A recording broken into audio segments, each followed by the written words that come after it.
வேதாத்திரிய வாழ்க்கை நெறிகள் என்பது பற்றி தென்கட்சி கோ சாமிநாதன் ஐயா அவர்கள் பேச இருக்கிறார்கள். அவர்களை பற்றிய சில குறிப்புகள். அவர்கள் கோவை விவசாய கல்லூரியில் வேளாண்மை துறையில் பயின்று பட்டம் பெற்றவர்கள். தமிழ்நாடு விவசாய அலுவலராக 3 ஆண்டுகள் பணியாற்றியுள்ளார்கள். தென்கட்சி ஊராட்சி மன்ற தலைவராக 7 ஆண்டுகள் பணியாற்றி இருக்கிறார்கள். வானொலியில் 25 ஆண்டுகள் பணிபுரிந்து சென்னை வானொலியில் உதவி நிலை இயக்குநராக இருந்து 2002ஆம் ஆண்டில் பணி நிறைவு பெற்றுள்ளார்கள். இவருடைய உரைகள் 30 நூல்களாக வெளிவந்து உள்ளன. இன்று ஒரு தகவல் நிகழ்ச்சியை 14 ஆண்டுகளாக தொடர்ந்து வானொலியில் நடத்தியிருக்கிறார்கள். இந்த நாள் எளிய நாள் நிகழ்ச்சிகள் மூலம் தொலைக்காட்சிகள் வழியாக அனைவர் நெஞ்சிலும் இடம் பிடித்திருக்கிறார்கள். தான் சிரிக்காமல் இருந்து கொண்டு மற்றவர்கள் எல்லாம் சிந்திக்க வைக்கக்கூடிய ஒரு பெரிய அறிஞர் இவர்கள். சுமார் 15 வருடங்களுக்கு முன்பே சாமியை சந்தித்து அருளாசி பெற்றிருக்கிறார்கள். அப்படிப்பட்ட அந்த அருள்நெறியர்கள் இப்பொழுது வேதாத்திரிய வாழ்க்கை நெறி என்பது பற்றி நமக்கு பேச இருக்கிறார்கள். இப்பொழுது தென்கட்சி சாமிநாதன் ஐயா அவர்கள். வாழ்க வையகம், வாழ்க வளமுடன். அருள் தந்தை அவர்களை வணங்குகிறேன். இங்கே இருக்கிற எல்லோருக்கும் வணக்கம். என்னை அறிமுகப்படுத்திய நண்பர் அவர்கள் என்னை பற்றி பெருமையாக பல வார்த்தைகளை எல்லாம் சொன்னார்கள். அவர்கள் அவ்வளவு பெருமையாக சொன்னதற்கு காரணம் அவ்வளவும் நானே எழுதி கொடுத்தது.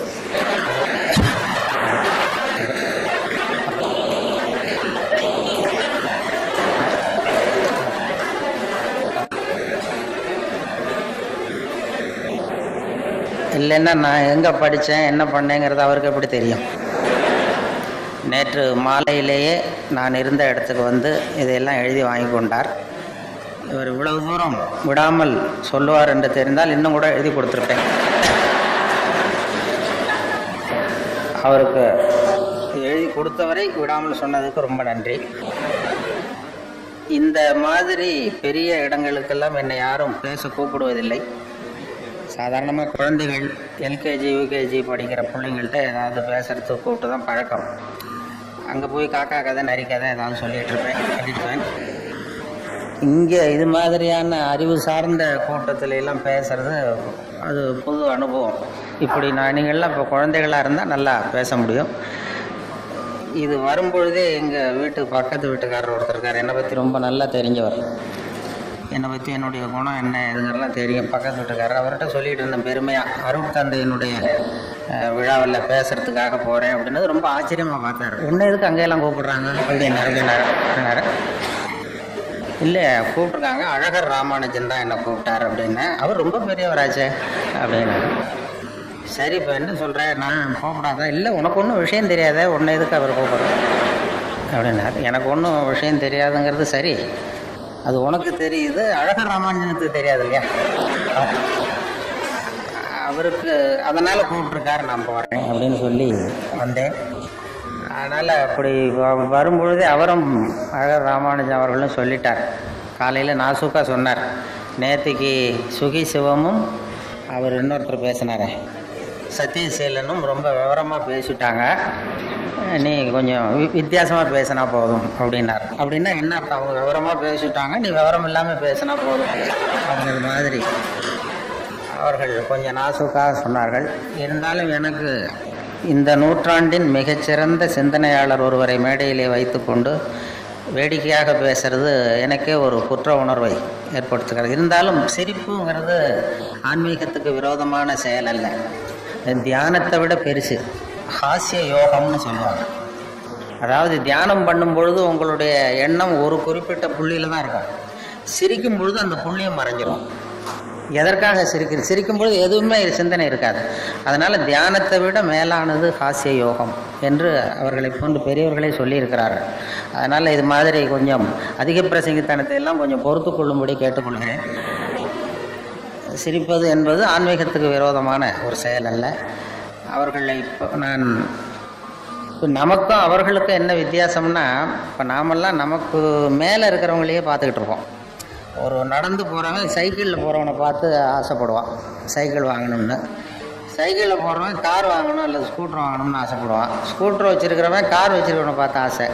இப்படி நமக்கு மேலே இருக்கிறவங்கள பார்த்து தான் நம்ம கவலைப்படுவோம். அருட்தந்தை போன்றவர்கள்லாம் அவங்களுக்கு கீழே உள்ளவங்களை பார்த்து கவலைப்படுவாங்க. அவங்களையும் நம்ம அளவுக்கு உயர்த்துவது எப்படி மேலே கொண்டு வர்றது அப்படிங்கிறது. அதுதான் நமக்கு அவங்களுக்கு உள்ள வித்தியாசம். நமக்கு மேலே இருக்கிறவங்களே பார்ப்போம், நமக்கு கீழே இருக்கிறவங்களே பார்ப்பாங்க. அப்படி ஈடுபடுத்தி தான் நம்மளை படிப்படியாக மேலே அவர்கள் உயர்த்துவதற்காக முயற்சி பண்ணிட்டு இருக்கிறார்.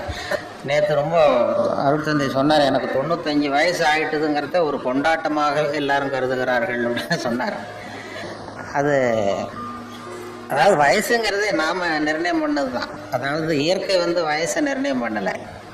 இயற்கையை பொறுத்த வரைக்கும் வயசுன்னு ஒன்றும் கிடையாது நமக்கெல்லாம். நாம் ஒரு நாளைக்கு 24 மணி நேரம்னு பிரித்தோம், ஒரு வாரத்துக்கு 7 நாள்னு பிரித்தோம், ஒரு வருஷத்துக்கு 365 நாள்னு பிரித்து இந்த பிரிவினை உண்டு பண்ணது நாம தான். ஒரு வருஷ கணக்கெல்லாம் ஏற்படுத்தினது. இந்த வருஷ கணக்கு ஏற்படுத்தின பிறகு தான் வயசுன்னு ஒன்று ஆரம்பமாச்சு. இல்லைன்னா வயசே கிடையாது. வருஷம் மாதம் தேதி நாம் கண்டுபிடிக்கலன்னா நமக்கு வயசுன்னு ஒன்று இருக்கிற வரைக்கும் எப்படி பிறக்கிறோம், ஆரோக்கியமாக வாழ்கிற வரைக்கும் வாழ்க்கை தான். அதனால் அருட்தந்தை அவர்களுக்கு வயசு இல்லை. அது உடம்பு நல்லா இருக்குது, மனசு நல்லா இருக்குது, நம்ம போன்ற இந்த சமூகத்தை மேம்படுத்தணுங்கிற ஒரு எண்ணம் இருக்கிறதுனால மனுஷங்கிறவன் யாருன்னு சொல்ல தெரியல. அந்த முடிவுக்கே வர முடியாமல் இப்போ நாம் என்ன பண்ணுறோம், ஒரு முடிவுக்கு வர முடியலன்னா என்ன செய்வோமோ அதையே அவங்க செஞ்சாங்க. அப்போது சபை ஒத்தி வைக்கப்படுகிறது அப்படின்னு சொல்லி முடிச்சிட்டாங்களாம். இது பழைய வரலாறு. அதுக்கப்புறம் மனுஷன்னா யாருங்கிறதுக்கு என்னென்னமோ சொன்னாங்க. பெரியார் சொன்னார், மனுஷனை நீ எதை வச்சு எடை போட முடியாது, அதாவது பணம் அதிகமாக இருக்கிறவன் தான் மனுஷன் அப்படின்னு நீ நினச்சேன்னா ரிசர்வ் பேங்க் தான் பெரிய மனுஷன். அதே மாதிரி அறிவு படித்தவன் தான், நல்லா படிச்சிருக்கிறவன் தான் பெரிய மனுஷன்னா நூல் நிலையங்கள் தான் இவனை விட பெருசு. நல்ல அறிவு உள்ளவன் தான் பெரிய மனுஷனா கலைக்களஞ்சியத்தை தான் பெரிய மனுஷன்னு சொல்லணும் அப்படின்னு அவரும் அப்படி விட்டார். குன்றக்குடி அடிகளார் ஒரு தரம் வானொலி நிலையத்துக்கு வந்தார். நான் பதிவு பண்ணுறதுக்காக இருக்கும்பொழுது, நீ என்னென்ன இதெல்லாம் கவனிச்சிட்டு இருக்கிற, என்ன இதுன்னு நான் விவசாயம், கால்நடை, கூட்டுறவு அப்படின்னு சொல்லி சில இதெல்லாம் பேசிகிட்டு இருந்தேன். அந்த கால்நடைன்னு சொல்கிறீ அப்படின்னா என்னன்னு கேட்டார். கால்நடைன்னா ஆடு, மாடு, கோழி இதெல்லாம் கால்நடை அப்படின்னா. எதுக்கு அதை போய் கால்நடைன்னு சொல்கிறீங்க அப்படின்னாரு. அதெல்லாம் காலால் நடக்குது சார், அதனால் கால்நடைன்னு சொல்கிறோம் அப்படின்னு. அப்புறம் கேட்டார், என்ன மனுஷனும் காலால் தான் நடக்கிறான் அப்படின்னாரு. அப்போ தான் நான் தலையை சொரிய ஆரம்பித்தேன். ஆமாம் சார், இது தெரியாமல் போச்சு, இவனும் கால்நடை தான் அப்படின்னா. இல்லை, அப்புறம் அவர் விளக்கம் கொடுத்தார். காலால் மட்டுமே நடக்கக்கூடியவைகள் கால்நடைகள், மனதாலும் நடக்கக்கூடியவன் மனிதன் அப்படின்னார் அவர். இப்போ மனசால நடக்கக்கூடிய, காலால் மட்டும்தான் அவன் நடப்பான், மனதால நடக்கக்கூடியவன் மனிதன் அப்படின்னா ஒருத்தன் நடத்தை சரியில்லை, அதை போகிறானே அவன் நடத்தை சரியில்லைன்னா நொண்டிட்டு போகிறான்னு அர்த்தம் இல்லை, பழக்க வழக்கம் சரியில்லைன்னு அர்த்தம் அப்படின்னு அவர் ஒரு விளக்கம் கொடுத்தார். நான் இந்த நிகழ்ச்சிக்கு வர்றதுக்கு முன்னாடி என்னுடைய நண்பர்கள் வேதாத்திரியம் புத்தகம் அதெல்லாம் கொடுத்து அதை படித்தேன். அதில் தான் அவர்கள் தெளிவான விளக்கம், யார் மனுஷன் அப்படின்னு வேதாத்திரியத்தை கேட்டால் அது ஒரு விளக்கம் கொடுக்குது. நீ அடுத்தவங்களுக்கு கெடுதல் செய்யாமல் இரு, ஒரு மனிதன்கிறவன் உழைச்சி வாழ்கிறவன் மனிதன்.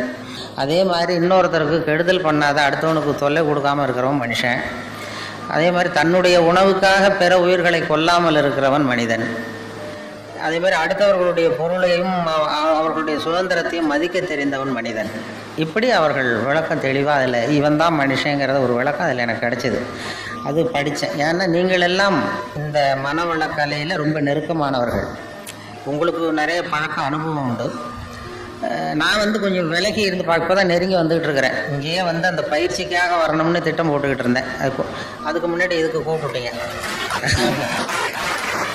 அதுக்காக நாங்கள் ஒரு 4-5 நண்பர்கள் வர்றதுக்காக யோசித்து கொண்டு இருக்கிறோம். அதனால் இப்போ நான் நெருங்கி வந்துக்கிட்டு இருக்கிறவன்.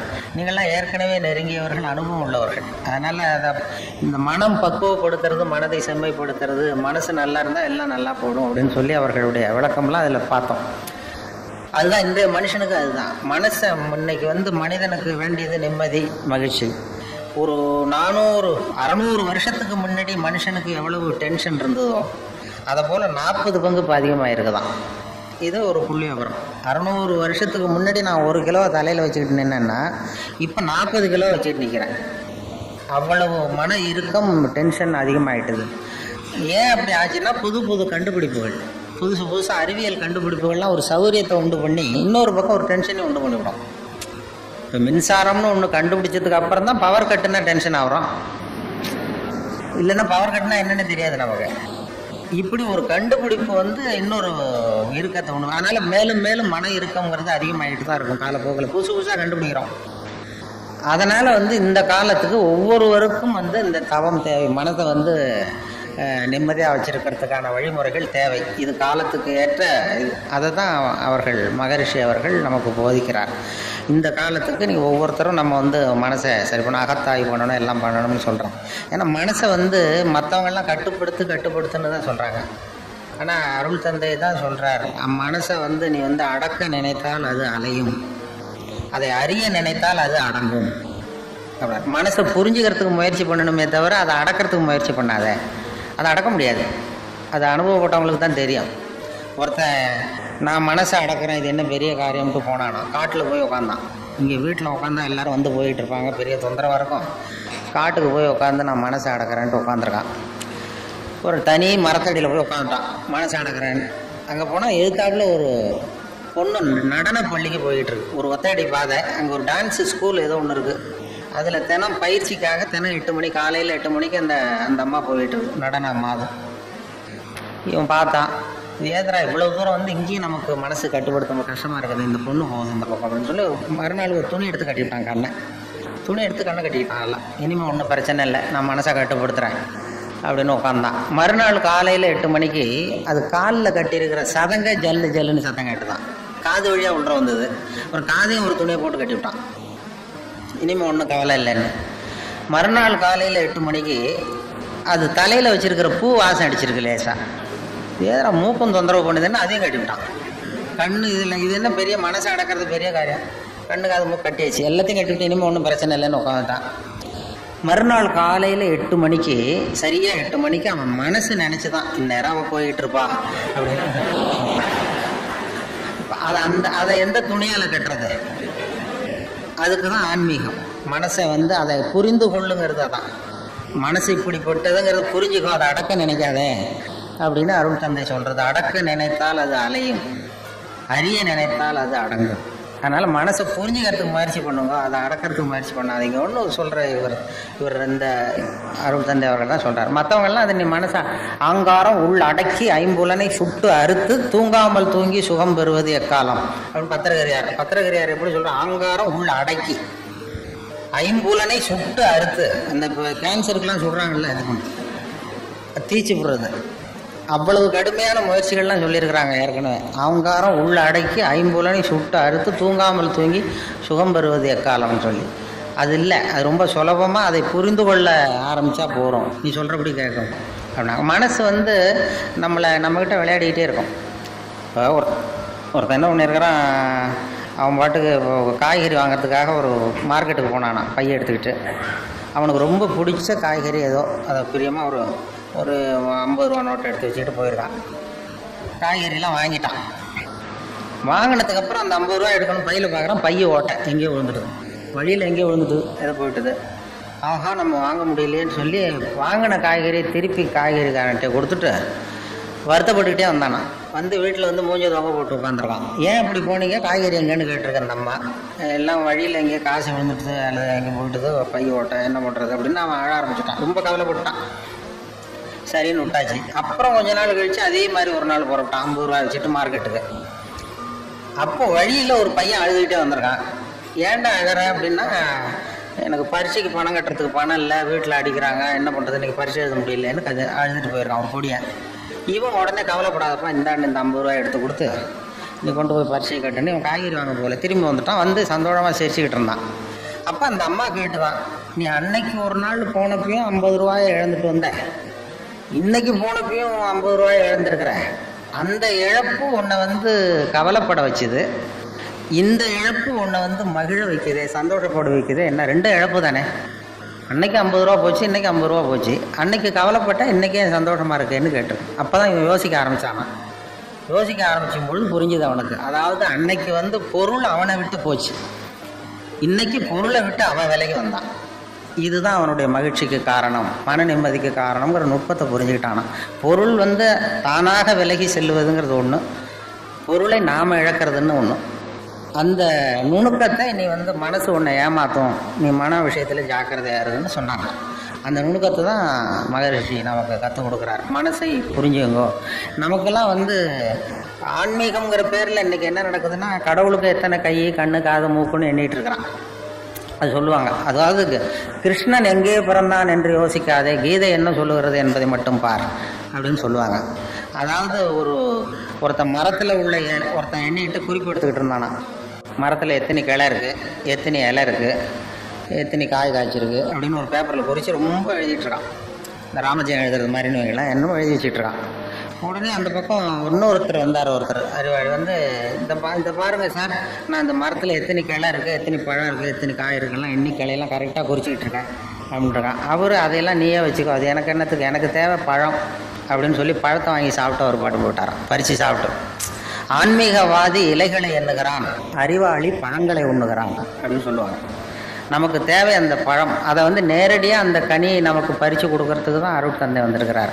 நீங்கள் போய் இது கை காலெலாம் எண்ணிட்டு இருக்காதீங்க, நமக்கு தேவை என்ன, அதான் ஆன்மீகவாதிகள் இலைகளை எண்ணுகிறான், அறிவாளி பழங்களை உண்ணுகிறான். அந்த பழங்களை உண்ணுகிற கலை தான் இது மனவள கலைஞர், அதுக்கு நம்மளை தயார்படுத்துகிறார். அப்படி தான் நாம் வந்து மனதை வந்து சரி பண்ணணும், புரிந்து கொள்ள வேண்டும்ங்கிறது அதில் உள்ள கருத்து. நான் சொன்னது மாதிரி அந்த சிரிப்புங்கிறது யோகம்னு சொன்னேன், அது வந்து நம்மளுடைய இயல்பு நிலையே, அது நம்முடைய இயல்பு நிலை. அதாவது நாம் பிறந்து இந்த உலகத்துக்கு வரும்பொழுது அழுதுகிட்டே பிறக்கிறோம். அதாவது இந்த உலகத்துக்கு எதுவுமே கொண்டு வர்றதில்லைன்னு சொல்கிறோமே தவிர, ஆனால் அழுகையை கொண்டுகிட்டு வரோம், அழுதுகிட்டே வரோம். போகும்பொழுது மற்றவன்ட்ட விட்டு போயிடுறோம். அதையும் நீங்கள் அழுதுட்டு கடங்கடா நான் போய் சேர்றேன். அது போகும்பொழுது ஒரு துறவு நிலை, நமக்கு அதுவும் வேண்டாம் அப்படிங்கிறது. ஆனால் வரும்பொழுது ஒரு குழந்தை பிறந்து 6 மாதத்தில் தான் சிரிக்க 6 வாரத்தில் சிரிக்க ஆரம்பிக்கலாம். நாமெல்லாம் பிறந்து 6வது வாரத்தில் சிரிக்க ஆரம்பிக்கிறோம். அது அந்த சிரிப்புங்கிறது நமக்கு இயற்கை கொடுத்துருக்கிற ஒரு இயல்பு தன்மை. சிரிப்பு ஒரு நாளைக்கு ஒரு குழந்தை 200 தடவை சிரிக்குதான், இது புள்ளி விவரம். ஒரு குழந்தை, நாமெல்லாம் 25 தடவை சிரிக்கிறோமா. அதுதான் இந்த ஹார்ட் அட்டாக் வர்றதுக்கு காரணமாக டாக்டருக்கு ஒத்துக்காருன்னு நினைக்கிறேன். இந்த மன இறுக்கம்தான் இதய நோயை உண்டு பண்ணுது. 200 தடவை சிரிச்சுக்கிட்டு இருக்கிற குழந்தை படிப்படியாக வந்து 25 தடவை வந்துட்டோம், 15 தடவை 25 தடவை. நாமெல்லாம் அப்படி குறையப்படாது. சிரிப்புக்கு வந்து இந்த ஜோக்கே தேவைப்படாது, இயல்பு தன்மை அது. அதாவது காலங்காலமாக சிரிக்கிறது ஒரு பாவமான செயல்னு நாம் போதிக்கப்பட்டு வந்திருக்கிறோம். ஒரு அதிகாரிக்கு முன்னாடி பியூனு சிரித்தா மரியாதை குறைச்சல், ஒரு கணவனுக்கு முன்னாடி மனைவி சிரித்தா மரியாதை குறைச்சல், ஒரு வாத்தியாருக்கு முன்னாடி பையன் சிரித்தா மரியாதை குறைச்சல், ஒரு முதலாளிக்கு முன்னாடி தொழிலாளி சிரித்தா மரியாதை குறைச்சல், இப்படி சொல்லி சொல்லி சிரிப்புங்கிறது ஏதோ மரியாதை குறைவான ஒரு செயல் அப்படின்னு போதிக்கப்பட்டு வந்ததுனால சிரிப்பு மரபு ரீதியாகவே நமக்குள்ளே சிறைப்பட்டு போச்சான். அப்போ அதனால் நம்ம சிரித்தா யாராவது தப்பாக நினச்சிருவாங்களோ அப்படிங்கிற எண்ணம் வந்துட்டு தான். அந்த சிறைப்பட்டிருக்கிற சிரிப்பை வெளியில் கொண்டு வர்றதுக்கு ஜோக்குன்னு ஒரு சாவியை போட வேண்டியிருக்கு, வேற ஒன்றும் இல்லை. ஜோக்குக்கும் சிரிப்புக்கும் சம்மந்தமே இல்லையா. ஏற்கனவே இருக்கிற சிரிப்பை வெளியில் கொண்டு வர்றதுக்கு ஒரு சாவி. அந்த இயல்புத்தன்மையை, மனிதனுடைய இயல்புத்தன்மையை வெளியில் கொண்டு வர்றோம், இல்லைன்னா அது சிறைப்பட்டிருக்குது. அது மன இறுக்கத்துக்கு காரணமாகுது. அந்த மன இறுக்கத்தை வச்சுக்கிட்டு எங்கே தியானம் பண்ணுறது நீங்கள்? அந்த இயல்புத்தன்மைக்கு மாறணும் அப்படிங்கிறது தான் சொல்லுவாங்க. சிரிப்புக்கு வந்து ஜோக்கு தேவைப்படாது. இப்போ ஒரு குழந்தை தொட்டிலில் படுத்துருக்கு, ஒரு கிளுகிழு போய் ஆட்டுங்க, அது முகத்துக்கிட்டேன் இது சிரிக்கும். அது என்ன ஜோக்கா? அது ஒரு சத்தம். ஒரு சத்தமே சிரிப்பை உண்டு பண்ணுது பாருங்க, அதுதான் இயல்புத்தன்மை. ஒரு கிளுகிழுப்ப சத்தத்துக்கு குழந்தை சிரிக்குது இல்லை, அந்த சத்தம் வந்து சிரிப்பை உண்டு பண்ணுது. அதுதான் நாம் அப்படி இருக்கணும். ஆனால் அதே கிளுகிழுப்பே ஒரு தாத்தா மூஞ்சிட்டு ஆட்டங்க கோவம் வந்துடும். அப்படி இருந்தவர் அப்படி ஆயிட்டார். சின்ன வயசுல ஒரு கிளுகிழுப்ப சத்தத்துக்கு சிரிச்சவர் அதே கிளுகிழுப்ப சத்தத்துக்கு கோவப்படுற அளவுக்கு மாறிக்கிட்டு வரும் பாருங்க. இப்படி மாறப்படாது. கையில் குச்சி கிச்சின்னு தான் எடுத்து அடிச்சுடுவார், நீங்கள் அது பார்த்துக்கணும். அதனால வந்து இதய நோய் வரக்கூடாதுன்னு நினைக்கிறவங்கெல்லாம் சிரிக்க, அதாவது இயல்புத்தன்மை மாறாமல் இருக்கணுமா. நம்முடைய இயற்கை கொடுத்துருக்கிற அந்த இயல்புத்தன்மை மாறாமல் நம்மளை பார்த்துக்கணும் அப்படின்னு சொல்லுவாங்க. அதுதான் இயல்புத்தன்மை. இல்லைன்னா ரொம்ப கஷ்டப்படும் மனசு. அந்த மன இறுக்கம், இன்னைக்கு ஹார்ட் அட்டாக்குங்கிறது யாருக்கு வரலன்னா, இங்கே இருக்கிற பெண்கள்லாம் கூட இனிமேல் ஒரு கிளுகிழு போய் வீட்டுக்கு போய் வாங்கி வச்சுங்க. யாராவது உங்கள் வீட்டுக்காரர் கோபமாக வந்தாருன்னா அப்படி அப்படியே ஆட்டி பாருங்க.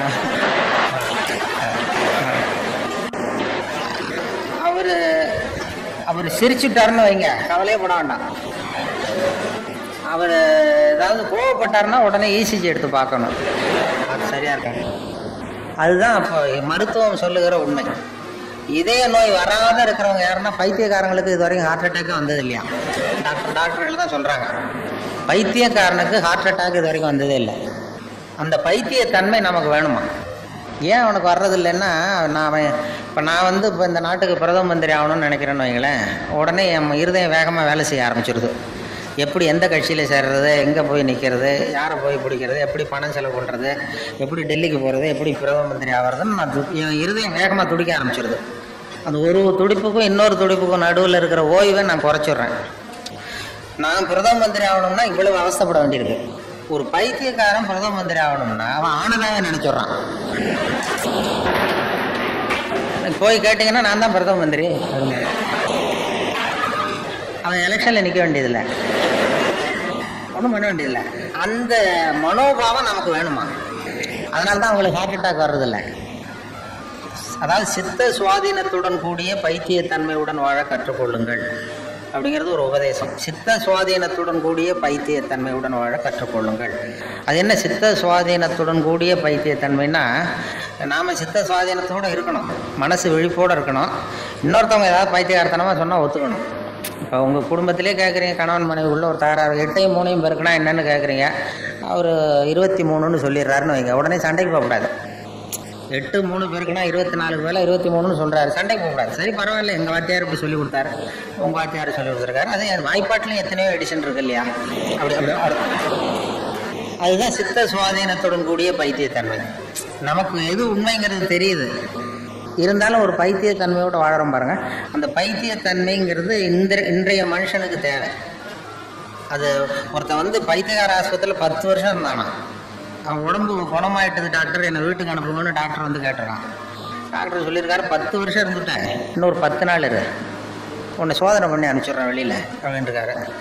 10 நாள் டெஸ்ட் பண்ணி பார்த்தாரு, எல்லாம் நல்லா குணமாயிட்டான். உடனே அவர் சொன்னார், நீ சொன்னது சரிதான்ப்பா, வீட்டுக்கு போகலான்னு அனுப்பிச்சிட்டாரு. அதுக்கப்புறம் பத்திரிகைக்காரங்கள்லாம் பேட்டி எடுத்தாங்களாம். ஏங்க நீங்கள் உங்கள் பைத்தியகார ஆஸ்பத்திரி இருந்தீங்க, உங்கள் அனுபவத்தை சொல்லுங்களேன் எழுதுவோன்னு. அப்போ சொன்னால், நான் 10 வருஷம் நான் பைத்தியமாக இருந்தேன். 10 வருஷம், அது எனக்கு 10 வினாடியாக போயிட்டுது. பைத்தியங்களுக்கு மத்தியில் புத்தி தெளிஞ்சவனா 10 நாள் இருந்தேன், அது 10 யுகமாக போச்சுன்னு. நானும் நம்முடைய வாழ்க்கை யுகங்களாக போகணுமா வினாடிகளாக போகணுமாங்கிறத நம்ம முடிவு பண்ணணும். பைத்தியமாக வாழ தெரிஞ்சவனுக்கு வாழ்க்கை சுகமாக இருந்திருக்கு. பைத்தியங்களுக்கு மத்தியில் புத்தி தெளிஞ்சவனா வாழ்கிறவனுக்கு வாழ்க்கை யுகமாக கடினமாக இருந்திருக்கு. அதனால தான் நாம் அதுக்காக சுத்தமாக பைத்தியமாகவும் மாறிட முடியாது, சட்டையை கழிச்சு அலைய முடியாது. சித்த சுவாதீனத்துடன் கூடிய பைத்தியத்தன்மை அப்படின்னு அதுக்காக தான் அதை சொல்கிறாங்க. சித்த சுவாதீனத்துடன் கூடிய பைத்தியத்தன்மையுடன் வாழ கற்றுக்கொள்ளும். ஒரு பேங்க் உத்தியோகத்துக்கு ஒருத்தன் வந்தான், கேள்வி கேட்டார். பேங்க்கில் வேலை பார்க்க வந்திருக்கான், கேள்வி கேட்கணும்ல, என்னடா 8ஐயும் 3ஐயும் பெருக்குனா என்னடான்னு கேட்டிருக்காரு இன்டர்வியூவில். 23ன்னு விட்டான், வாய் தவறி சொல்லிவிட்டான். தெரியும் சரியான எனக்கு தெரியும், வாய் தவறி சொல்லிட்டான். உடனே சரி போயிட்டு வந்துட்டாங்க. வெளியில் யோசிச்சான், ஆஹா இது ஒரு சின்ன கேள்வி, 8ஐயும் 3ஐயும் பெருக்குனா என்னென்னு கேட்டாங்க, நம்ம வாய் தவறி 23ன்னு சொல்லிட்டோம், இது நிச்சயமாக இந்த வேலை கிடைக்காது, பேங்கில் இப்படி வேலை கொடுப்பாங்க, ஏதோ தப்பாக போச்சுட்டு போயிட்டான். நமக்கு வேலை இல்லைன்ட்டு வீட்டுக்கு போனால் ஒரு 10 நாளில் அப்பாயின்மெண்ட் ஆர்டர் வந்துட்டுது, வேலைக்கு சேர்ந்துக்கிட்டான்னு. அப்போ நினச்சானா, சரி அவரும் சரியாக காதில் வாங்கலை போல இருக்கும் நம்ம சொன்னதை, இதை நம்ம உண்மையை சொல்லக்கூடாது, பேசாமல் போய் சேர்ந்துருவோன்ட்டு வேலையில் போய் சேர்ந்துக்கிட்டான். பர்மனெண்ட் ஆனதுக்கப்புறம் சொல்லுவோன்னு. வேலை பர்மனெண்ட் ஆச்சு. அப்புறம் 2 மாதம் கழித்து அந்த மேனேஜர்கிட்ட போய் உட்காந்தான். சார், அன்னைக்கு இன்டர்வியூக்கு வந்த அன்றைக்கி என்ன ஒரு கேள்வி கேட்டீங்க, 8ஐயும் 3ஐயும் பெருக்குனா என்னென்னு, நான் வாய் தவறி 23ன்னு சொல்லிட்டேன், நீங்களும் அது சரியாக காதில் வாங்கலை, எனக்கே வேலை கொடுத்துட்டீங்க சார், ரொம்ப தேங்க்ஸ் அப்படின்ட்டுருக்கான். அப்போ அவர் சொன்னார், அப்படி இல்லைப்பா உட்கார் சொல்கிறேன், அன்னைக்கு இன்டர்வியூ நடந்த அன்னைக்கு உன்னையும் சேர்த்து மொத்தம் 294 பேர் வந்தீங்க இன்டர்வியூக்கு. நான் அந்த 294 பேர்கிட்டையும் இந்த கேள்வியை கேட்டேன், 8ஐயும் 3ஐயும் பெருக்குனா என்னன்னு. நீ சொன்னது தான் நியரஸ்ட் கரெக்ட் ஆன்சர்.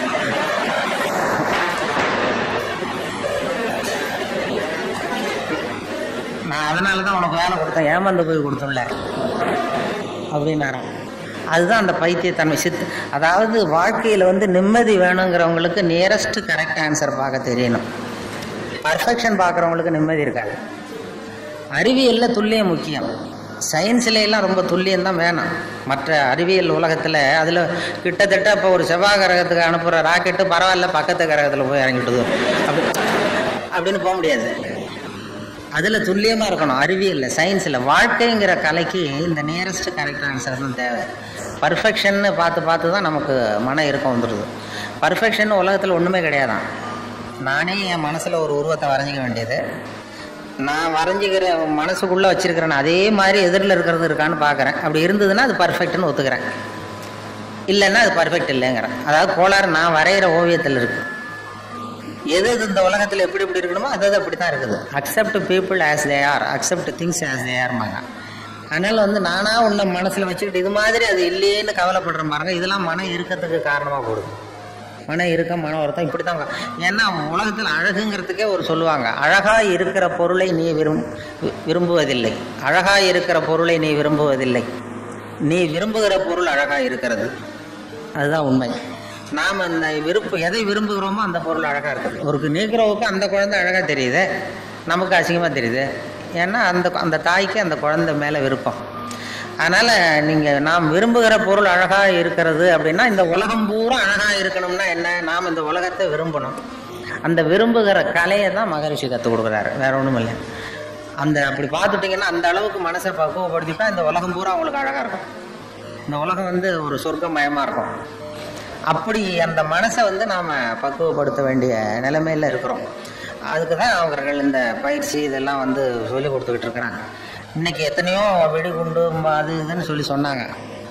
வெடிகுண்டு இப்போ மிருகங்கள் கூட அதெல்லாம் பண்ணுறதில்ல. மிருகங்கள் இப்போ பேப்பரில் செய்தி வருதா, இன்றைக்கி பொள்ளாச்சியில் ஒரு கோழி ஒரு சேவலை AK-47 துப்பாக்கியால் சுட்டு விட்டுது. அந்த பொள்ளாச்சி சேவலுக்கும் கோயம்புத்தூரில் ஒரு கோழிக்கும் கள்ள தொடர்பு அப்படின்னு அப்படி வர்றதில்லை. ஆனால் மனுஷனை பற்றி அப்படி வருது செய்தி இல்லையா. ஒரு ஆட்டுக்குட்டி ஒரு உடம்புலாம் வெடிகுண்டை கட்டிக்கிட்டு இன்னொரு ஆட்டுக்குட்டி போய் கட்டி பிடிச்சிதான் பண்ணாது. அப்படி பண்ணியிருந்தால் மறுபடியும் NDRக்கு விசாரணை கமிஷன் ஆரம்பிக்கணும். அது மாதிரி வந்துடும். அது மனுஷன் செய்கிறான், ஆனால் மிருகங்கள் அதை பண்ணுறதில்ல. அந்த மாதிரி அந்த இன்னைக்கு வந்து ஒரு பசுமாடு காளமாட்டு அவமானம் தாங்காமல் தூக்க மாட்டிக்கிட்டு தொங்குது. இதெல்லாம் வந்து பாருங்கள், மிருகங்கள் செய்யாத விஷயங்களை மனுஷன், ஏன்னா அந்த மனசு தான் காரணம் இது எல்லாத்துக்கும். அதுக்கிட்ட இல்லாத நம்மக்கிட்ட என்ன இருக்குன்னா, இந்த இவ்வளவுக்கு கோளாறுக்கும் மனம்தான் நம்மளை அந்த அளவுக்கு திசை திருப்புறது, வழி நடத்துறது. அதனால் மனசை வந்து புரிந்து கொள்ளுங்கள், மனசை அடக்காதீங்க, மனதை புரிந்து கொள்ளுங்கள்ங்கிற உபதேசம் அவர்கள் சொன்னது. எனக்கு முதல்ல இந்த வேதாத்திரி அவர்கள் அந்த உலக இது மனவளக்கலை மன்றத்தில் எப்போ தொடர்புனா ஒரு 10-15 வருஷத்துக்கு முன்னாடி ஒரு நண்பர் கூப்பிட்டார். சென்னையில் இது மாதிரி சினம் தவிர்த்தல்னு ஒரு பயிற்சி நடத்துகிறோம், நீ அதில் வந்து பேசணும்னு சொல்லி கூப்பிட்டார் ஒரு நண்பர். நான் சொன்னேன், நான் பயிற்சிக்கு வேணா வரேன், என்னை பேசுகிறதுக்கு கூப்பிடாங்க, எனக்கு அனுபவம் கிடையாது, நீ வந்து எனக்கும் உங்கள் பயிற்சியில் சேர்ந்துக்கிறேன் அப்படின்னேன். அதெல்லாம் கிடையாது, பயிற்சியெல்லாம் நாங்கள் கொடுக்குறோம், நீ வந்து சினம் தவிர்த்தல், மனுஷன் கோவப்படாமல் இருக்கிறதுக்கு என்ன வழி நீ சொல்லிட்டு போ அப்படின்னு சொல்லி கூப்பிட்டாங்க. சரி நான் போவேன்னு சொல்லி போய் நான் சும்மா கதை மாதிரி சொல்லிட்டு வந்தேன். கோவப்படுறது மனுஷ இயல்பு, அது என்ன பண்ணுறதுன்னா அப்படி சொல்லி ஒரு கதை சொன்னாங்க. மீனம்பாக்கம் ஏர்போர்ட்டில் ஜப்பானுக்கு போக வேண்டிய ஒரு பிரயாணி நிறைய லக்கேஜெல்லாம் தூக்கிட்டு வந்திருக்காரு. இதை வாங்கி பிளேனில் ஏற்றக்கூடிய பொறுப்பில் உள்ள தொழிலாளிகிட்ட சண்டைக்கு போகிறாரு, அடிக்க போகிறாரு, என்னமோ தராரு. இவர் கடுமையாக இருக்குது ஒரு முகம், கோவப்படுறாரு. இந்த பெரிய மனுஷன் ஜப்பான் போக வேண்டிய பிரயாணி இதை வாங்கி பிளேனில் ஏற்றுற தொழிலாளி இருக்கானே, அவன் சிரிச்சுக்கிட்டே சரி சார் சரி சாருங்கிறான். இவர் கோவப்படுறாரு, அவன் சிரிச்சுக்கிட்டு இருக்கான். இதை ஒரு பேராசிரியர் பார்த்துட்டு இருக்கிறார், மனவளக்கலை மன்ற பேராசிரியர் அங்கே உட்காந்து பார்த்துட்டு இருக்காரு. இது என்ன இந்த பெரிய மனுஷன் இவ்வளவு கோவப்படுறான், அந்த சாதாரண தொழிலாளி சிரிச்ச முகத்தோடு இருக்கிறானே, அவன் வந்து நமக்கு வகுப்பு எடுக்கலாம் போல இருக்கு, சினம் தவிர்த்தல் வகுப்பு அப்படின்னு நினச்சிட்டாரு. உடனே இது எல்லாம் முடிஞ்சது, அவர் வச்சு திட்டிட்டு போயிட்டாரு. அப்புறம் அவன் லக்கேஜ் எடுத்துகிட்டு போனால் எல்லாம் முடிஞ்சது. அப்புறம் பிளேன் வந்து ஜப்பானுக்கு ஏறி போயிட்டார். அதுக்கப்புறம் இந்த பேராசிரியர் அவனை ஓடி பிடிச்சி கொண்டு வந்தார் இந்த தொழிலாளியை. தவார்ப்பா, நாங்கள்லாம் சினம் தவிர்த்தல்னு பயிற்சி ரொம்ப காலமாக நடத்திட்டு இருக்கோம், நான் இது நடைமுறையில் இன்னைக்கு அந்த ஆள் ஒன்று அவ்வளவு திட்டனா பெரிய பதிலுக்கு முகம் கூட சொல்லிக்கல, சிரிச்சுக்கிட்டே இருந்தே, அது எப்படி அவ்வளோ திட்டம், அவனுக்கு கோவமே வரலையா உனக்கு அப்படின்னாரு. அப்போ அவன் சொன்னான், அப்படி இல்லை சார், மனுஷன்னு பிறந்தா கோவம் வராமல் இருக்காது, கோவம் வரும், எல்லாருக்கும் கோவம் வரதான் செய்ய, ஒவ்வொருத்தரும் அவங்கவுங்க வழியில் அதை டீல் பண்ணுவாங்க. நீ என்னடா பண்ணேன்னு கேட்டிருக்காரு. ஒன்றும் இல்லை சார், அவர் அந்த பெரிய மனுஷன் ஜப்பான் போயிட்டுருக்காரு, அவர் லக்கேஜெல்லாம் அமெரிக்கா போயிட்டுருக்கு.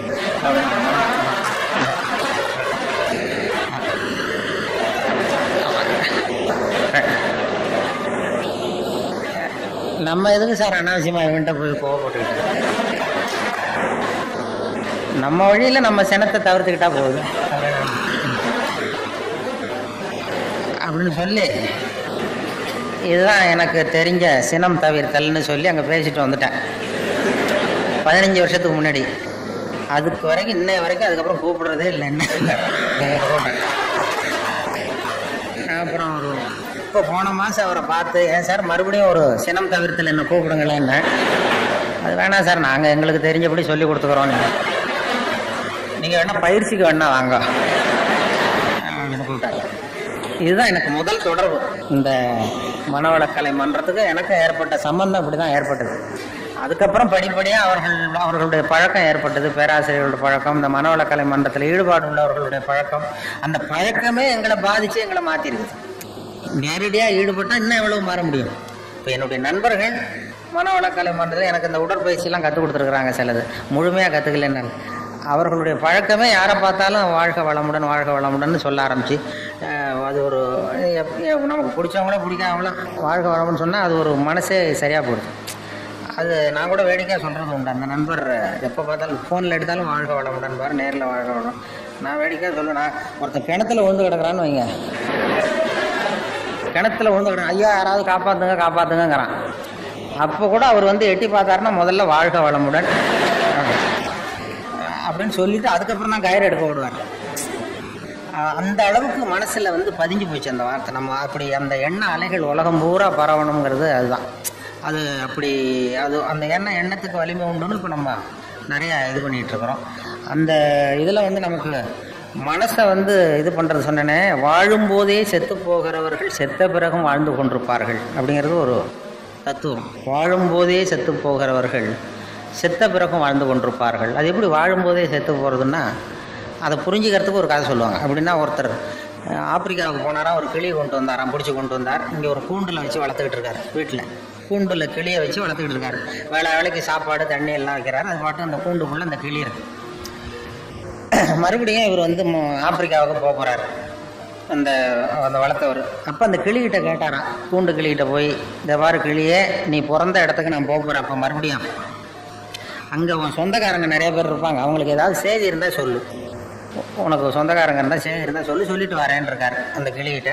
இந்த கிளி கூண்டுக்குள்ளேயே உட்காந்துக்கிட்டு, அது ஏதோ நான் கூண்டுக்குள்ளே இப்படியே அது வேலைக்கு சாப்பாடு கிடைக்குது, தண்ணி கிடைக்குது, கூண்டுக்குள்ளே காலத்தை ஓட்டிக்கிட்டேன்னு சொல்லு அப்படின்ட்டுருக்கு. இவர் நேராக போனார் ஆப்பிரிக்காவுக்கு. போய் அங்கே காட்டு பக்கம் போய் இப்படியே ஒவ்வொரு மரமாக பார்த்து சொல்லிக்கிட்டு இருந்தாராம். கிளி பார்த்து, உங்கள் ஜோடி கிளி எங்கள் கூண்டில் இருக்குன்னு. எதுவும் கவனிக்கல எந்த கிளியும். ஒரே ஒரு கிளி மட்டும் தனியாக உட்காந்துருந்து தான் ஒரு கிளியில். இவர் ஒரு யூகத்தில் அந்த கிளிகிட்ட போய், கிளியே உன்னுடைய ஜோடி கிளி எங்கள் கூண்டில் வச்சு வேலைக்கு சாப்பாடு தண்ணிலாம் கொடுக்குறோம், கூண்டுக்குள்ளே வாழ்ந்துக்கிட்டு இருக்கு, எங்கள் வீட்டில் தான் இருக்குன்னு சொல்லியிருக்காரு. உடனே அந்த தனியாக இருந்த கிளி பொலன்னு கண்ணீர் விட்டு தான் அப்படியே சுருண்டு விழுந்து செத்து போச்சு. இவர் நினச்சிட்டா, ஐயோ நம்மளால் ஒரு கிளி இப்போ உயிர் போட்டுதே, இது அந்த ஞாபகத்தை ஜோடி கிளி, அதோட ஜோடி கிளி இதுன்னு புரிஞ்சுக்கிட்டார். உடனே ரொம்ப சோகத்தோடு வந்தார். இங்கே கூண்டு கிளிகிட்ட சொன்னாராம். கூண்டு கிளிகிட்ட இது மாதிரி சொன்னேன், இங்கே போய் ஒரு மரத்தில் உன் ஜோடி கிளி இது மாதிரி நீ கூண்டுக்குள்ளே அப்படியே விழுந்து செத்து போச்சு அப்படின்னுக்காரு. அப்படி சொன்னது இந்த கூண்டுக்குள்ளே இருந்த கிளியும் பொலன்னு கண்ணீர் விட்டு தான் அப்படியே சுருண்டு உள்ளே விழுந்து செத்து போச்சு. இவர் ரொம்ப வருத்தப்பட்டார், அனாவசியமாக 2 கிளியை வீணாக எடுத்துட்டோமே அப்படின்னு சொல்லி. உடனே கிணிமை இதை வச்சுட்டு கூண்டுக்குள்ளே வச்சிருக்கக்கூடாது அப்படி கூண்டை திறந்து அதை எடுத்து தூக்கி எறிஞ்சாராம் பக்கத்து வெளியில் தூக்கி எறிஞ்சா அப்படி படப்படன்னு ரெக்கை அடிச்சுட்டு போய் உட்காந்துக்கிட்டு மரத்தில். அது சாவில் செத்தது மாதிரி கிடந்திருக்கு. போய் உட்காந்துக்கிட்டு சொல்லிச்சான், இது கூண்டுக்குள்ளேருந்து தப்பிக்கிறதுக்கு என்ன வழிங்கிறத என் ஜோடி கிளி உன் மூலமாக சொல்லி அனுப்பிச்சுது. அதுவும் அங்கே சாவில் உயிரோடு தான் இருக்கு. கூண்டுக்குள்ளேருந்து நீ தப்பிக்கணும்னா செத்தது மாதிரி நடி, உன் தலைகள்லேருந்து விடுபட்டு போடலாம், வெளியில் வந்துடலாம், கூண்டுலேருந்து விடுதலை கிடைக்கும் உனக்கு. அது ஆன்ம விடுதலை. அதனால் அந்த கிளி வாழும்போதே செத்து போனது, இப்பொழுது செத்த பிறகும் வாழ்ந்து கொண்டிருக்கிறது. வாழும்போதே செத்து போகிறவர்கள் செத்த பிறகும் வாழ்ந்து கொண்டிருப்பார்கள்ங்கிற தத்துவத்தை அப்படி சொல்லுவாங்க. அந்த தலைகள்லேருந்து விடுபடணும்னா அந்த ஆன்ம விடுதலை. அதுதான் அந்த விடுதலை நமக்கு கிடைக்கணுங்கிறது தான் இந்த மன்றத்தை நமக்கு கொடுக்குற பயிற்சிகள். ஆன்ம விடுதலை உள்ளுக்குள்ளே போய் அகத்தாய்வு பண்ணுறதுனா எதுக்குன்னா, உள்ளே இருக்கிற ஒருத்தனை கண்டுபிடிக்கணும். உள்ளே இருக்கிற ஒருத்தர் இருக்கான் நமக்குள்ளே. இப்போ நமக்கெல்லாம் யாருன்னா ஒவ்வொருத்தரும் 3 பேர். இப்போ என்னை பற்றி நான் என்ன நினைக்கிறேன்னா அது ஒருத்தன், என்னை பற்றி நீங்கள் என்ன நினைக்கிறீங்களோ அது ஒரு மனுஷன். நம்ம 2 பேருக்கும் தெரியாத எனக்குள்ளே ஒருத்தன் இருக்கான், அவன் 3வது மனுஷன். அந்த 3வது மனுஷனை அடையாளம் கண்டுபிடிக்கிற முயற்சி தான் இந்த அகத்தாய்வு, இந்த பயிற்சிகள்லாம். 3வது மனுஷனை நீ கண்டுபிடிச்சி வெளியில் கொண்டு வா, கண்டுபிடிச்சா உலகம் வந்தன சமாதானம் வந்துடும். அது என்ன மூணாவது மனுஷன்னா இது ரொம்ப தியரிட்டிக்கலாக இருக்கிறது மாதிரி இருக்கும். 3 மனுஷன் எப்படி இருக்கான் அப்படின்னு ப்ராக்டிக்கலாக பார்க்கலாம். அதை நான் என்னுடைய அனுபவத்திலே பார்த்துருக்கேன். நான் மயிலாப்பூரில் கொஞ்ச நாள் குடியிருந்தேன், வானொலி நிலையத்துக்கு பக்கத்தில். அப்போ ஒரு 2 வீடு தள்ளி ஒரு பாட்டி அம்மாவுக்கு உடம்பு சரியில்லை, ரொம்ப சீரியஸ், ரொம்ப வயசான பாட்டி, உடம்பு சரியில்லை. ரொம்ப அந்த பேரெல்லாம் ஓடி வந்து பாட்டிக்கு உடம்பு சரியில்லை, ஆஸ்பத்திரிக்கு அழைச்சிட்டு போகணும்னு ஓடி வந்தான்.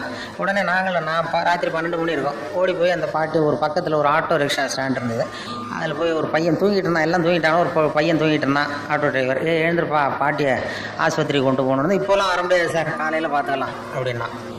பாட்டிக்கு உடம்பு சரியில்லடா, சீரியஸாக இருக்குன்னா, பாட்டிக்கெல்லாம் போய் ஏன் சார் கவலைப்படுறீங்க அப்படின்னா. ஒரு பொடியன் சின்ன அப்படிலாம் இல்லை, உனக்கு எவ்வளோ பணம் வேணுமோ தரோம், நீ வாடான்னதும் சரி 250 ரூபா கொடுத்தா வரேன் அப்படின்னா.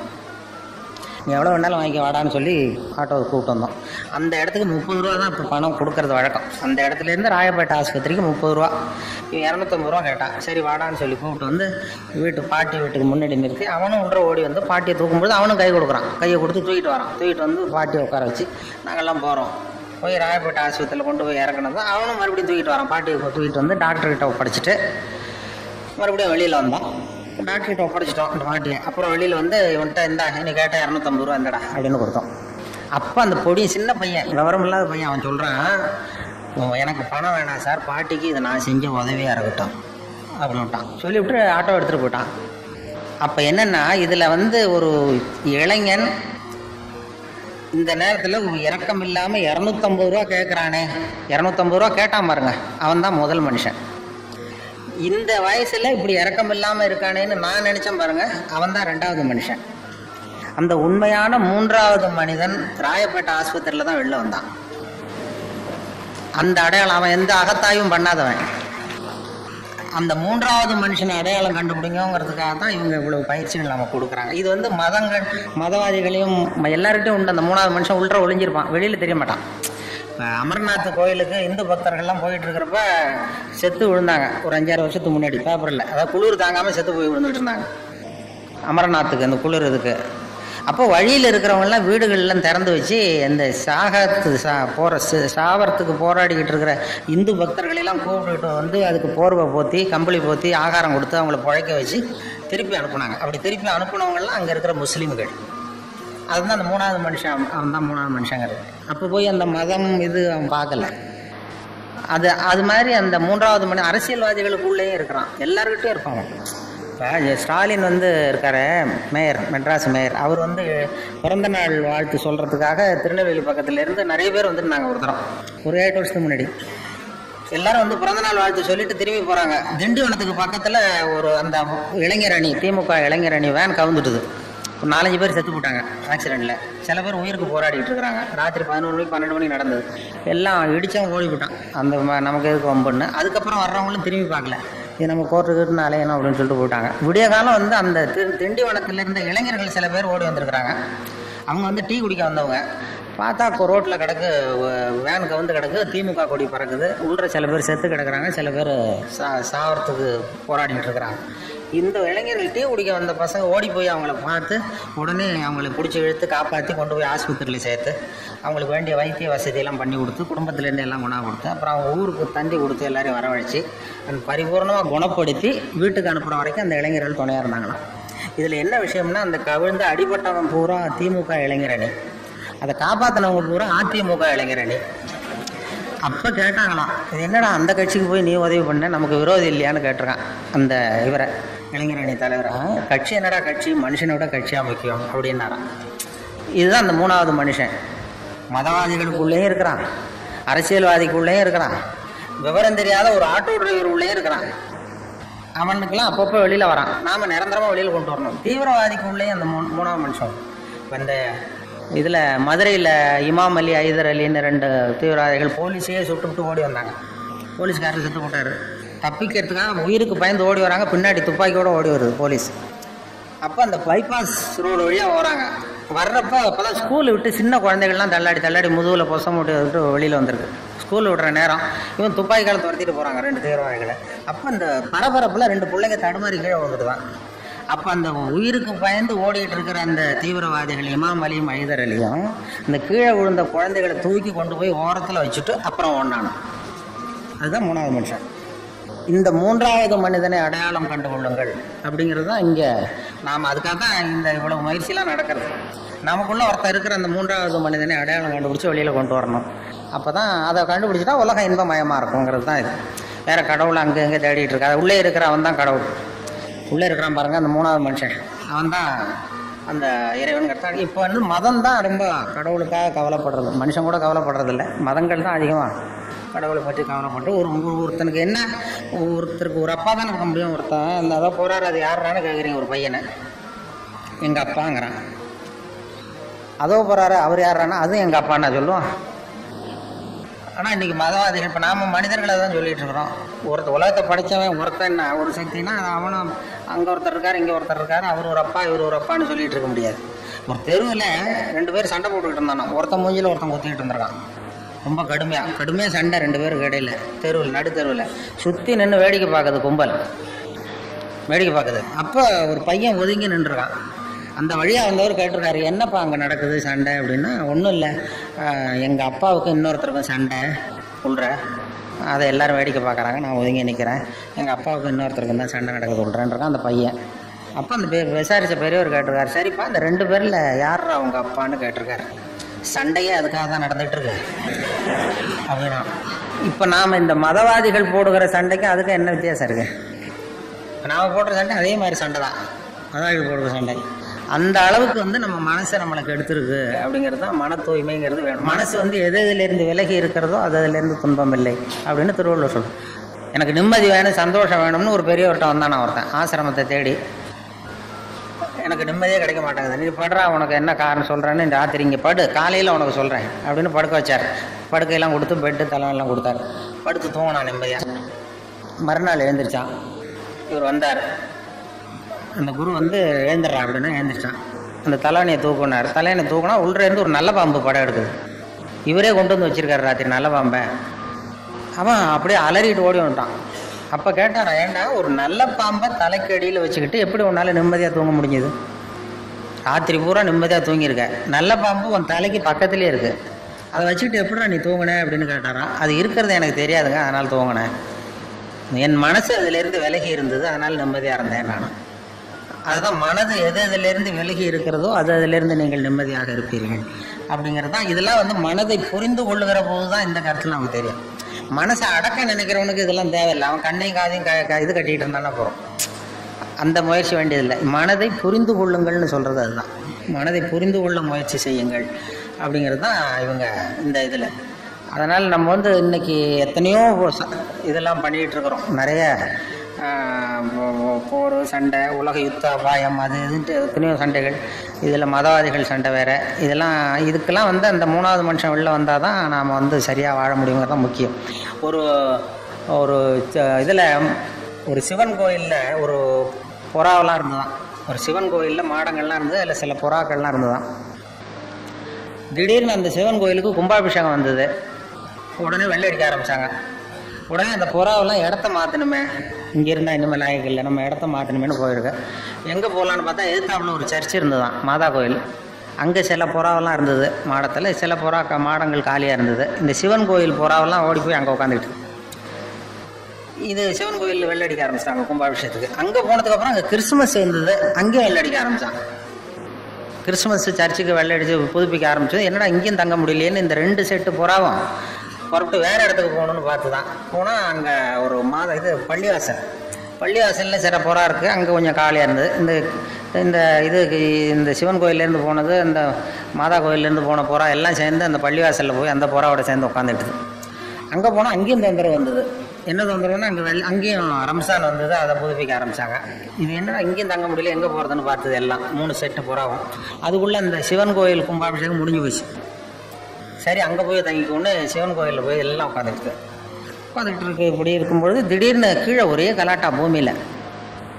இந்த குஞ்சு புறாவெல்லாம் எட்டி பார்க்குது. ஒரு குஞ்சு புறாவும் தாய் புறாவுக்கு பக்கத்தில் உட்காந்துட்டு எட்டி பார்த்தான். இந்த மனுஷனுக்கெல்லாம் என்னாச்சு இப்போ அப்படின்னு கேட்டிருக்கு. அவனுக்கெல்லாம் மதம் பிடிச்சிருக்கு அப்படின்னு தான் அந்த அம்மா புறா. மதம் பிடிக்கிறதுனா என்னன்னு கேட்டிருக்கு. இதுதான் மத கலவரம்னு பேர். இதனால தான் ஒருத்தன் சுட்டுக்கிறான், வெட்டிக்கிறான் அப்படின்னா நமக்கெல்லாம் மதம் பிடிக்காதா அப்படின்னு கேட்டுதான். நமக்கு பிடிக்காது ஏன் அப்படின்னு கேட்டிருக்கு அந்த குஞ்சு புறா. அப்போ அந்த தாய் புறா சொல்லித்தான், அந்த பாரு மனுஷனுக்கும் நமக்கு அந்த வித்தியாசம். இப்போ நாமெல்லாம் இங்கே சிவன் கோயிலில் இருந்தாலும் நம்ம பேர் போகிறாதான், மாதா கோயிலுக்கு போனாலும் போகிறாதான், பள்ளிவாசலுக்கு போனாலும் போகிறாதான். ஆனால் அவன் அப்படி இல்லை, மனுஷன் இங்கே இருக்கிற வரைக்கும் இந்துன்னு சொல்லிகிட்டு இருப்பான். அங்கே போனால் கிறிஸ்தவன்மா, அங்கே போனால் முஸ்லீம்மா, அதனால தான் இப்படி வெட்டிட்டு நிற்கிறான் அப்படின்னு தான் தாய் போகிறா. அப்போ குஞ்சு போகிறா கேட்டோம் அப்படின்னா அவங்கள விட நாம் ரொம்ப உயர்வாக தெரியுதே அப்படின்னு தான்.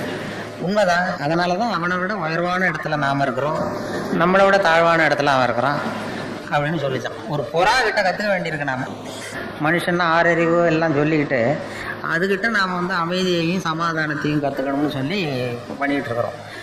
அப்படி அந்த அளவுக்கு நம்முடைய நிலைமை மாறி இருக்குன்னா இதுக்கு இது மாதிரியான இயக்கங்கள், இது மாதிரி மனசை செம்மைப்படுத்துகிற விஷயம்தான் நிறையா வர வேண்டியிருக்குது. ஏன்னா மனுஷன் எப்படிலாம் நடந்துக்குவான், என்ன பண்ணுவான்னு சொல்ல முடியாது. எந்த நேரம் எப்படி நடப்பான், என்ன ஏது. அது வாழும்போதே செத்து போகிறவர்கள் செத்த பிறகு வாழ்ந்து கொண்டிருப்பார்கள். நம்ம வாழும்போதே செத்து போகிற சில நோயாளிகள் உண்டு. ஒரு சராசரி மனுஷன் அவன் போய் ஒரு டாக்டர்கிட்ட, ஒரு மனநோய் டாக்டர்கிட்ட போனானா, என்னடா உனக்கு பிரச்சனைன்னு கேட்டிருக்காரு. அவர், நான் செத்து போட்டேன் டாக்டர். அவர் நினச்சிட்டார் இது வாழும்போதே செத்து போகிறவர்கள்னு சொல்கிறாங்களே, அந்த ஞானியை அவர் இருப்பாரோ அப்படின்னு சொல்லி, என்னடா சொல்கிறேன், இல்லை உயிரோட தாண்டா இருக்கேன்னா, இல்லை டாக்டர் நான் செத்து போட்டேன், யாரும் நம்ப மாட்டேங்கிறாங்க, நீங்கள் மனநோய் டாக்டர், உளவியல் டாக்டர், நீங்களாவது நம்புவீங்க, அதனால தான் உங்ககிட்ட சொல்கிறேன் அப்படின்றான். அவர் புரிஞ்சுக்கிட்டார், சரி வர வேண்டிய கேஸ் தான். இவனை உயிரோடு இருக்கிறான்னு நம்ப வைக்கணும், என்ன பண்ணுறது அப்படின்னு சொல்லி தப்பாடுறான். உயிரோடு இருக்கிறவங்க பேசுவாங்க, செத்து போனவன் பேச மாட்டான். இப்போ நானும் பேசுகிறேன், நீயும் பேசுகிற, அதனால் நானும் உயிரோடு இருக்கேன், நீயும் உயிரோடு இருக்க அப்படின்னா. அதெல்லாம் இல்லை சார், நீங்கள் போனத்துக்கிட்ட தான் சார் பேசிட்டுருங்க, செத்து போன போனத்துக்கிட்ட தான் சார் பேசுகிறீங்க அப்படின்றான். ஏன்னா இவன் பெரிய ரொம்ப முத்தனை கேஸாக இருக்கும் போல் இருக்க, இவனை எப்படி நம்ப வைக்கிறதுன்னு சொல்லி அடுத்த டெஸ்ட்டு. அவர் ரொம்ப கெட்டிக்கார டாக்டர். இது என்ன பெரிய விஷயம், அந்த பாருப்பா ஒரு ஊசி எடுத்தார். உயிரோடு இருக்கிற உடம்புல ரத்தம் ஓடும் இல்லையா, செத்து போன உடம்புலேருந்து ரத்தம் எடுக்க முடியாது, ஒத்துக்கிறியா? ஒத்துக்கிறேன்றான். அப்படி வா வழிக்கு அப்படின்னு சொல்லி ஒரு டாக்டர் கொஞ்சம் தைரியம் ஒரு ஊசி எடுத்தார். அவர் தன்னுடைய கையில் லேசாக குத்தி விட்டு டாக்டர் ரத்தம் வருதா, வருது, வரல கொடு அப்படின்னு சொல்லி அவன் வரல கொடுத்து ஒரு குத்தி ரத்தம் வருது. 2 பேர் கையில் ரத்தம் வருது இல்லையா, அதனால் உயிரோடு இருக்கும். எப்படி அப்படின்ட்டுருக்கார். நீங்கள் உண்மையிலேயே ரொம்ப திறமையான டாக்டர் தான் சார் அப்படின்ட்டுருக்கான். எப்படிடா சொல்கிறேன்? ஒன்றும் இல்லை, ஒரு செத்து போன உடம்புலேயே ரத்தத்தை எடுக்கிறீங்களே அப்படின்னா. அவன் எந்த காலத்தில் பிழைக்கிறது? இப்படி வாழும்போதே செத்து போகிறவர்கள் நம்மவர்கள் இப்படி தான் இருக்கிறாங்க. அந்த விழிப்பு உணர்ச்சி எப்போ வருங்கிறது சொல்ல முடியாது. அதனால் அந்த விழிப்பு உணர்ச்சி தான் நமக்கு தேவைங்கிறது ரொம்ப முக்கியம். அதை விட இங்கே அடுத்து, அதாவது ஐயா அருள் தந்தையினுடைய உபதேசமே என்னன்னா, நீ யாருக்கும் இடைஞ்சல் பண்ணாதே, யாருக்கும் இடைஞ்சலாக இருக்காது அப்படின்னு. அப்படி இருந்தும் ஒரு 3/4 மணி நேரம் உங்களுக்கு இடைஞ்சல் கொடுத்துட்டு இருக்கேன். அதனால் அதை விட என்னென்ன பேசுறதும் ஒரு பெரிய, பேசியே கூட கொலை செய்யலாம், கொலை குற்றம் கூட சாட்டப்படலாம். பேசி ஒரு பெரிய ஒரு இளைஞன் வாழ்க்கையிலே வெறுத்து போய் தண்டவாளத்தில் போய் தலையை வச்சு படுத்தானா. வாழ்க்கையில் யாரும் உதவி பண்ண மாட்டேங்கிறாங்கன்னு திரும்பி பார்க்குறான், 2 பக்கம் ரயிலே வரல. என்னடா ரயில் கூட வர மாட்டேங்குதுன்னா, ஒரு கூட்டம் நடந்துகிட்டு இருக்கு, ஒரு பேச்சாளர் பேசிகிட்டு இருக்கார் ஒரு மைதானத்தில். சரி கொஞ்ச நேரம் போய் அவர் பேச்சை கேட்போம், அப்புறம் இங்கே படுத்துருவோம் அப்படின்ட்டு போனால் அங்கே ஒரு 2000 பேர் உட்காந்துருக்குறாங்க. பேச்சாளர் பேசிகிட்டு இருக்கார், வாழ்க்கையில் தன்னம்பிக்கை ரொம்ப அவசியம்னு. பேசி முடிச்சதும் எல்லோரும் கலைஞ்சி போயிட்டாங்க. இவன் மெதுவாக அந்த பேச்சாளர்கிட்ட போனான். சார் கொஞ்சம் உங்ககிட்ட பேசணுன்னு இருக்கான். என்னடான் இருக்காரு, நான் உங்கள் தற்கொலை பண்ணிக்கிறேங்கிற எண்ணத்தோடு நான் தண்டவாளத்தில் வந்து தலையை வச்சு படுத்திருந்தேன். உங்கள் பேச்சு சத்தம் கேட்டது, அதனால் நான் உங்கள் பேச்சை கேட்டேன் ஒரு 2 மணி நேரம். உங்கள் பேச்சை கேட்டதும் இனிமேல் நான் தற்கொலை பண்ணிக்கிறது இல்லைங்கிற முடிவுக்கு வந்துட்டேன். வாழணுங்கிற ஒரு ஆசை வந்துட்டுது எனக்கு. அவருக்கு ரொம்ப பெருமையாக இருந்தது. இதுதான் ஒரு பேச்சினுடைய இலக்கணம். நீ இப்படி வந்துட்டு எப்படி இந்த முடிவுக்கு வந்தேன்னு கேட்டிருக்காரு. உங்கள் பேச்சு எவ்வளோ பேர் சார் கேட்டாங்க இங்கே அப்படின்னா, ஒரு 2000 பேர் கேட்டாங்கப்பா அப்படின்னாராம். அப்போ இவன் சொன்னானா, ஒரு 2000 பேரை ஒரே நேரத்தில் சாகடிக்கிற நீ உயிரோடு இருக்கிறப்போ நான் எதுக்கு சார் சாகணும், நான் இனிமேல் சாக மாட்டேன் சார் போட்டான். ஏதோ ஒரு நம்பிக்கை வருது பாருங்க. அது மாதிரி ஒரு நம்பிக்கை வந்தாலும் போகிறோம் என் பேச்சை கேட்டு. அதுதான் அவர் அழகர் ராமானுஜன் வித்தியாசமாக பேசுன்னு சொன்னார். அதான் அவங்கெல்லாம் விவரமாக பேசிட்டாங்க, நீ வித்தியாசமாக பேசு அப்படிங்கிறது மாதிரி. சகிப்புத்தன்மைங்கிறது ரொம்ப அவசியம். இது மாதிரி நேரத்தில் சகிப்புத்தன்மையை நாம் வளர்த்துக்கலாம். நல்ல பண்புகளை வளர்க்குறதுக்கு இது மாதிரி சந்தர்ப்பத்தை பயன்படுத்திக்கணும். சகிப்புத்தன்மைங்கிறது சர்வதேச சகிப்புத்தன்மை ஆண்டுன்னே கொண்டாடினாங்க.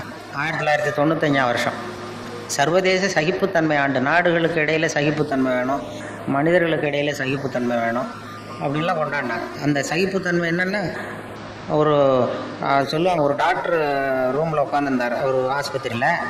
டாக்டர் ரூமுக்கு வெளியில் வரிசையாக பெஞ்சு போட்டிருக்கு. 40 பேர் வரிசையாக உட்காந்துருக்கான் டாக்டரை பார்க்குறதுக்கு க்யூவில். 40 பேர் சட்டையும் கட்டி சுட்டி சுட்டி வச்சுருக்கான் பக்கத்தில். 40 பேர் வாயிலையும் 40 தெர்மாமீட்டர் இருக்குது. 40 பேர் தெர்மாமீட்டரோட மேல் சட்டையை கட்டி சுருட்டி வச்சுட்டு அப்படியே வரிசையாக உட்காந்துருக்கான். எதுக்கு வந்தால் எல்லோரும் ஒரே வியாதிக்கு வந்தது மாதிரி. அந்த தெருவில் ஒருத்தர் காலண்டர் மாட்டுறதுக்கு ஆணி அடிச்சிருக்காரு, விரல் நசுங்கி போச்சு. உடனே நம்ம தெரு டாக்டர் தானேன்னு வந்து, டாக்டர் இதில் கொஞ்சம் விரல் ஏதாவது வச்சு விடுங்க அப்படின்னு சிஸ்டர்னு அந்த நர்ஸிட்ட கேட்டிருக்காங்க. அதெல்லாம் முடியாது, நீ 41வது ஆளாக உட்காரு.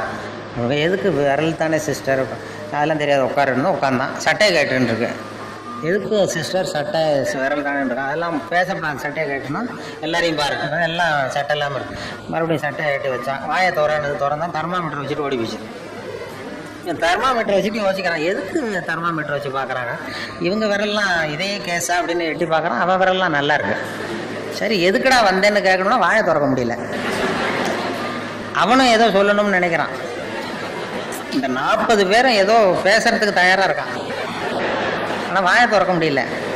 கண்ணு செவந்திருக்கு, வாய் பலூன் மாதிரி உட்காந்துருக்கு. சகிச்சுட்டு உட்காந்துருக்கான். ஒரு 15 நிமிஷம் கழித்து அந்த அம்மா நர்ஸு ஓடி வந்து ஒரு தெர்மாமீட்டராக எடுத்து அந்த தெர்மாமீட்டருக்கு டெம்பரேச்சர்லாம் குறித்து டாக்டர் ரூமுக்கு ஓடி போச்சு. அதுக்கப்புறம் இவன் பேச ஆரம்பித்தான். 41வது ஆள் விரல் நசிக்கிட்டு இருந்தானே. இது என்ன டாக்டரா என்னன்னு எனக்கு சந்தேகமாக இருக்குது. எதுக்கு தெர்மாமீட்டர் வச்சு பார்க்குறதுனே ஒரு விவரம் இல்லாமல் போச்சு. இதை நான் சும்மா விட மாட்டேன். இவ்வளோ நேரம் என்னை வேஸ்ட் பண்ணி விட்டாங்க ஒரு சாதாரண காயத்துக்கு. ஒன்று கத்த ஆரம்பித்தான், இது ரொம்ப அக்கிரமம், அநியாயம்னு. அப்போ இதுக்கு முந்தின ஆள் இருக்கானே 40வது ஆள், அவன் அட்வைஸ் பண்ணுறான், இதை பாருப்பா, இது சர்வதேச சகிப்புத்தன்மை ஆண்டு. சகிப்புத்தன்மை இது மாதிரி இடத்துல தான் நாம் வளர்த்துக்கணும். இப்போ என்ன தெர்மாமீட்டர் வச்சு பார்த்துக்கா இப்படிலாம் வந்து துள்ளுறான் அனாவசியமாக, அதிக பிரசித்தனம் அப்படி துள்ளாது, கொஞ்ச நேரம் மரியாதையாக வாழை சுட்டிட்டு உட்கார் அப்படின்றான். அப்படி சொன்னது அவனுக்கு இன்னும் கோவம் வந்துடுது. வாழை சுட்டிட்டு உட்காடுறான்னு சொன்னது 40 இன்னும் கோவம் வந்துடுது.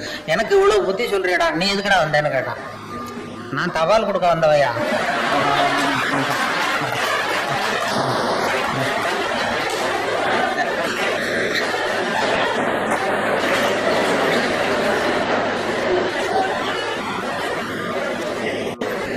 தினம் இப்படி வருவேன், சட்டை கேட்ட சொல்லுவேன், கேட்டு வைப்பேன், தெர்மாமீட்டர் வச்சு பார்ப்பாங்க.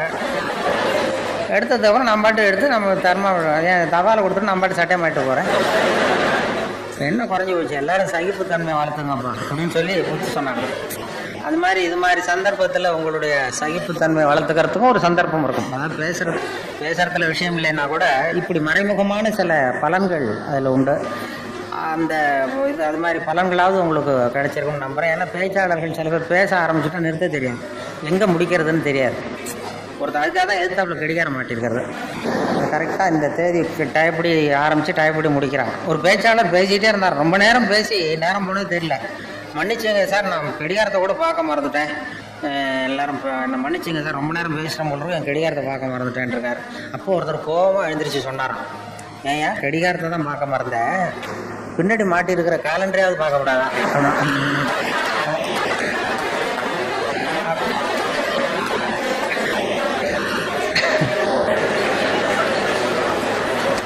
அப்படின்னா வாரக்கணக்கில் பேசிகிட்டு இருந்திருக்கான். அப்படி ஆகிடும். இப்போவே எனக்கு எப்போ ஆரம்பிச்சேன்னு ஞாபகம் இல்லை, எந்த தேதி எந்த நாள் எந்த அப்படிங்கிறது மாதிரி அப்படி போயிட்டே போகும். அதனால் பேச்சாளர்களுக்கு அது ஒரு பேச்சாளர் வேகமாக போயிட்டு இருந்தாராம். எதிரில் வந்து ஒரு சிங்கம் வந்து வழிமறிச்சு தான், எனக்கு பசிக்குது ஒன்றை சாப்பிட போகிறேன்னு. ஒரு காட்டு வழியாக போயிட்டுருக்காரு. இப்போ பேச்சாளர் சொல்லுவார், இப்போ சாப்பிடாத, நான் ஒரு அவசரமாக ஒரு கூட்டத்தில் பேசுகிறதுக்காக போயிட்டுருக்கேன், அவங்க எல்லாம் ஆர்வமாக காத்துக்கிட்டு இருக்கிறாங்க அப்படின்னா, ஆர்வமாக காத்துக்கிட்டு இருந்தால் நீ வந்து என்ன அவ்வளோ நல்லா பேசுவியான்னு தான் சிங்கம். ஐயோ, நான் பேச ஆரம்பித்தா சிங்கம் அப்படியே மயங்கி விழுந்துடும், எல்லோரும் மயங்கி விழுந்துருவாங்க கேட்குறவங்க. அப்படின்னா நான் இங்கேயே பேசுகிறேன், நீ மயங்கி விழுறியா பார்ப்போம், நீ இங்கேயே பேச, நான் மயங்கி விழுறேன்னா பார்ப்போம்னு சிங்கம். உடனே பெரியவர்களே தாய்மார்களேன்னார் பேச்சாளர். அப்படியே சிங்கம் கரகரகரான்னு சுற்றி விழுந்துருக்கு. இதுகிட்டேன்னு தப்பிக்கிறதுக்கு தான் நேரம்னு சொல்லி மெதுவாக எழுந்துச்சு ஒரே ஓட்டமாக ஓடி விட்டார். ரொம்ப தூரம் ஓடி போய் வேர்த்து ஒழுகுது, மூச்சு வாங்குது. அந்த சிங்கம் அப்படியே கிடக்கா, துரத்தானது பார்க்குறாரு. பார்த்தா அப்படியே கிடக்கு, மயக்கம் அடிச்சு விழுந்தது. பேச்சை கேட்டு மயங்கி விழுந்தது. அப்போ அவர் அங்கேருந்து நினச்சிக்கிட்டாராம், மூச்சு வாங்க, நம்ம பேச்சை நல்ல வேலையை நம்ம பேச்சை கேட்டுவிட்டு அந்த சிங்கம் மயங்கி விழுந்ததுனால நாம் தப்பிச்சோம் அப்படின்னு அவர் நினச்சிக்கிட்டாராம். அதே நேரம் அந்த சிங்கம் லேசாக அவரை தலையை தூக்கி பார்த்தான், கண்ணால் பார்த்துட்டு இது நினச்சிக்கிட்டு தான், நல்ல வேலை மயங்கி விழுந்தது மாதிரி நடிச்சதுனால நாம் தப்பிச்சோம், இல்லைன்னா அவன் பேசியே கொண்டிருப்பான் அப்படின்னு. இது எதுக்குன்னா, இப்போ உங்கள் முகத்தையெல்லாம் பார்த்தா அந்த சிங்கத்தோட மாதிரி தெரியுது எனக்கு. அதனால் ஒரு நிஜம் சிங்கமாக மாறுறதுக்குள்ள நான் உங்கள் எல்லாருக்கும், நானும் உங்களை நோக்கி நெருங்கி வருகிறவன், கூடிய சீக்கிரம் இங்கே வந்து அந்த முறையான பயிற்சிகளும் பெறப்போகிறேன் அப்படிங்கிற சொல்லி நன்றி, வணக்கம். வாழ்க வையகம். வேதாத்திரிய வாழ்க்கை நெறிகள் என்பது பற்றி நம்முடைய மதிப்பிற்குரிய தென்கட்சி சாமிநாதன் ஐயா அவர்கள் இதுவரை நம்ம எல்லாம் சிரிக்க சிரிக்க வைத்து பேசினார்கள். அவர்கள் சிந்திக்க வைக்கக்கூடிய கருத்துக்களை அற்புதமாக அவர்கள் கொடுத்தார்கள். ஒரு குழந்தை 200 முறை சிரிக்கிறது, நாம் 20 முறை தான் சிரிக்கிறோம், அதுதான் அந்த ஹார்ட் அட்டாக் வருவதற்கு காரணமாக இருக்கிறது என்று சொன்னார்கள். பைத்தியக்காரனுக்கு ஹார்ட் அட்டாக் வருவதில்லை. ஆகவே சித்த சுவாதனத்தின் கூடிய பைத்தியக்காரத்தனம் ஹார்ட் அட்டாக் வராமல் இருக்கும் என்று சொன்னார்கள். வாழும் போதே செத்து போகக்கூடியவர்கள் செத்த பெண்ணும் வாழ்ந்து கொண்டிருக்கக்கூடியவர்கள் என்று சொன்னார்கள். அகத்தாய்வு தான் 3வது மனிதனை காட்டும், அந்த உண்மையை விளக்கும். அந்த 3வது மனிதன் மதவாதிகளுக்குள்ளும் இருக்கிறான், அரசியல்வாதிகளுக்குள்ளும் இருக்கிறான், தீவிரவாதிகளுக்குள்ளும் இருக்கிறான். அவனை அடையாளம் கண்டுகொள்வோம் என்று சொன்னார்கள். அவர்களுக்கு நம்முடைய அமைப்பின் சார்பிலே நன்றியை தெரிவித்து மகிழ்கிறோம்.